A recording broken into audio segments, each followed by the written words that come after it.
Good morning everyone, mga kapatid. Dito po tayo sa Israel. So, pauwi kami. Meron po tayong napansin. Nakita nyo po yung mga masyado pong greeny dito yung area. Saka yung Israel, wala pong bakante. Mga bakanting lugar dito nilalagyan nila ng park. Pero meron kayo papakita sa inyo. Kaya nakita nyo may mga puno, may mga tanim. Tingnan nyo po mga kapatid. Nakita nyo? May mga brown na hose.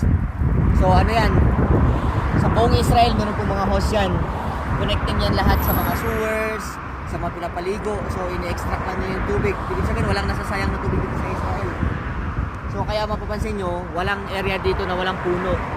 So na ano nila, dahil nga disyerto yung Israel, pero dahil sa kanilang water irrigation, so dripping irrigation, so natataniman nila na nabubuhay yung Israel, nagiging green. Kaya ang Israel, isa sa mga country na nagdagdagan yung mga puno, hindi siya namamatay.